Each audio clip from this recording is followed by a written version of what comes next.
think it's important to remember that we had a healthcare crisis even before this coronavirus crisis. And for 30 years in my work at the Future of Freedom Foundation, where I serve as president, in which I should emphasize does not endorse my candidacy, we've been saying that the only solution to this crisis is a separation of healthcare and the state, just like our ancestors separated church and state, the end of all government involvement. We published a book in 1994 called The Dangers of Socialized Medicine. You can find it on Amazon, where we're saying the only solution to the healthcare crisis is get government entirely out of healthcare, a total free market healthcare system. This is our heritage. Free markets are our heritage. Free markets produce the best of everything. What we have today and what we've had for decades is a centrally planned healthcare system. Centers for Disease Control, FDA, the President's Task Force on Coronavirus. And what do we have? We have chaos, total, what Ludwig von Mises called planned chaos.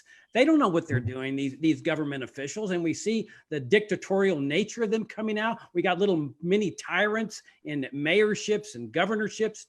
All they think of is how can we destroy liberty and prosperity in this country? We hear often that this system is broken. It is not broken. It is inherently defective. A central planning system can never work. The central planner thinks he has all the requisite knowledge. Look at President Trump. He thinks he's got the expertise to advise people about the possibility of swallowing Lysol to clean out their lungs. This is what happens with a dysfunctional system like this. There is only one way out of that, and that is freedom and free markets, a separation of healthcare in the state, a total free market healthcare system. That's what will get us out of this crisis. This is the road to life and health and liberty.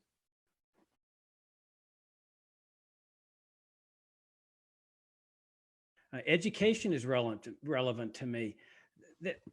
For decades, we've had a system of government schooling. It's mandated through compulsory attendance laws, school taxes, mandatory attendance in what are really indoctrination centers. A kid from 0 to 6 has a natural love of learning. And by the time most kids graduate from high school, they hate to learn, they hate to read. And what this regimented army-like system does is it smashes out of children this awe of the universe, this wonder, the seeking of knowledge, the passionate love of educating oneself. There's only one solution to this. And our ancestors understood this solution with respect to religion. They separated church and state. They said, we don't want government involved in religion at all. That's the only solution to education, a total separation of education and the state, where the government has no role, where again, the free market is involved in the production of education, where parents are responsible for each of their children's education, where entrepreneurs are flooding the market, offering educational opportunities for each child. And we all know that each child is different. Each child is a unique. And yet in the government schools, everybody's treated alike. It's like a cookie cutter mold. And again, students hate going to school. But in a free market environment, we know that the free market produces the best of everything. This is our heritage as Americans. And yet we turn our back on that heritage and we wonder, why is there this perpetual crisis in healthcare, education, and other parts of our lives? It's because we've abandoned our own heritage. And the way to get it back, just restore free markets to education, to healthcare, to all aspects of our lives. And then you're going to see a society that is moving toward life and health and liberty, prosperity, and harmony with the people of the world.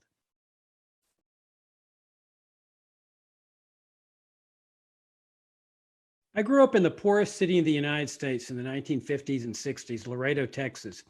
Every day, doctors' offices were filled with patients, most of whom could not pay, and the doctors knew it. Some of them were from Nuevo Laredo, Mexico. And there was never a case where a doctor turned away anybody for inability to pay. The doctors just treated people because they believed that was part of their duty as doctors.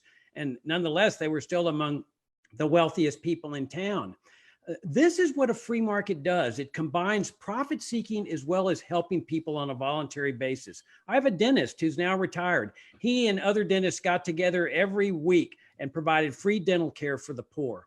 Then Medicare and Medicaid, the two programs are the big elephants in this room and in this debate, came into existence.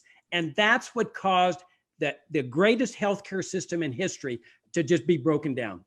That artificial demand is the root cause of the out of control healthcare costs that started bankrupting America. And that was the root of the perpetual crisis. Decade after decade, they started calling for reforms, reform this, reform that, Obamacare, health savings accounts, all these reforms until they finally said, we need full socialized medicine, just like in Cuba and North Korea. There's just one solution to this. I've been saying this for 30 years. This is not a broken system. It's an inherently defective system. Get government out of everything. Does that mean that seniors will be scared? Of course. When this socialism scares people, it makes them dependent on it. They think, oh my gosh, what would life be like without my socialism? It'd be the greatest thing in the world. Healthcare costs would plummet like they were in the 50s. Nobody needed insurance because healthcare costs were like going to the grocery store. And that's what we need to restore. The problem is magnified now with this coronavirus crisis with the central planning aspect of this socialist system. There's only one way out of this, and that's a free market healthcare system. Total free market. That is our heritage in healthcare and everything else.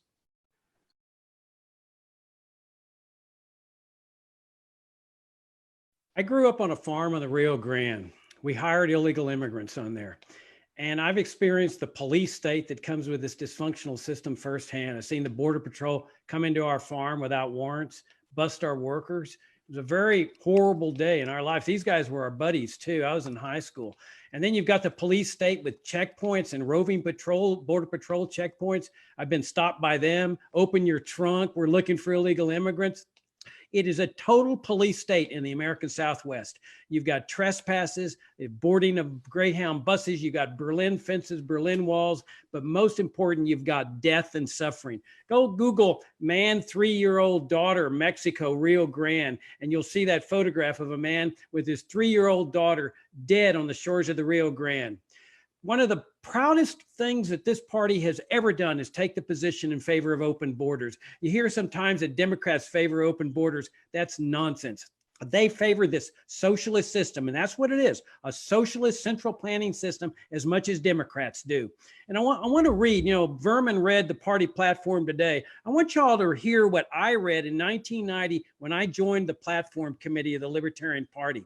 We therefore call for the elimination of all restrictions on immigration, the abolition of the Immigration and Naturalization Service and the Border Patrol, and a full declaration of full amnesty for all people who have entered the country illegally.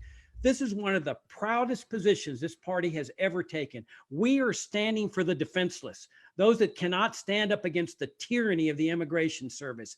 The best thing that this country could ever do for harmonizing the American people with the people of the world is open borders, free trade, and open immigration, a free market approach to the movement of people, goods, and services across borders. It's the only position that is consistent with religious principles as well.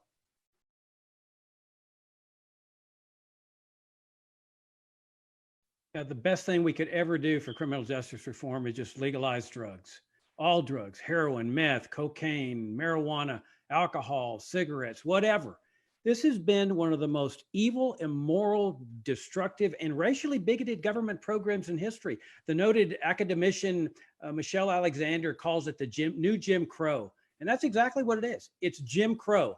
When I was campaigning in for the North Carolina presidential primary, I came across an example of a guy named Michael Holmes, who got a 200-year jail sentence, a black guy, for a nonviolent drug offense. And the penitentiaries are filled with blacks for nonviolent drug offenders. I would pardon every nonviolent drug offender and every nonviolent offender in the federal system immediately. But we've got to get the federal government out of the drug war. But it's also incumbent on us libertarians to argue that it's time to get the state and local governments out of this business as well. Limit to the police to doing what the police should be doing, going after murderers, rapists, thieves, and burglars. But when they're involved in this other stuff, you get the crooked and the corruption stuff, the bribery, the asset forfeiture laws, and the people who pay the biggest price for this are obviously the poor. Now, we're not saying that drugs are good, that heroin's good, cocaine's good. What we're saying is they don't belong in the criminal justice field. They belong in the private sector and therapy centers, counseling. This is where people have to go to get treated. The idea that we should punish people with jail, fines, incarceration, prison. I mean, it's absolutely inhumane and dysfunctional. There's one solution to this criminal justice field, and that's get rid of this drug war by legalizing it all and getting the state out of it.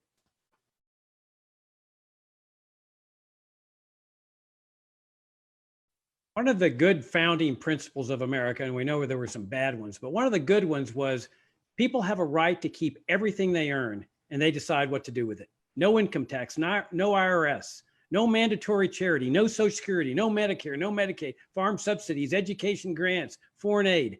Everybody kept everything they earned and they decided what to do with it. This resulted in the most prosperous nation in history, rising standards of living, the likes of which the world has never seen, and also the most charitable nation in history. This is how the hospitals got built, the museums, the opera houses, all on a voluntary basis. All that came crashing down with the adoption of the income tax and the Federal Reserve in 1913. All of a sudden, everything was inverted. Now Americans were being plundered and looted through the Internal Revenue Service, one of the most tyrannical agencies in the history of the world, taking their money forcibly and funding all these other programs and saying, look how good and caring and compassionate we are. There's nothing compassionate about the IRS. Ask John McAfee. Ask Irwin Schiff, who the IRS made die in prison. There is nothing voluntary about this crooked, corrupt, and tyrannical system. The only system that is consistent with a free society is one where you keep everything you earn and you decide what to do with it. And what we have to do as Americans is as libertarians, is recapture a faith in ourselves, a faith in others, a faith in free markets, and get rid of this faith in government and coercion. Notice that all the $6 trillion that they're now spending, it's coming from younger people. You know, younger people don't think about that, but government only has one place to get its money, and that's from taxpayers. $6 trillion they're taking out of your paycheck. And either indirectly, as Adam says, through the Federal Reserve, or directly through the IRS. The only way out of this is with libertarianism.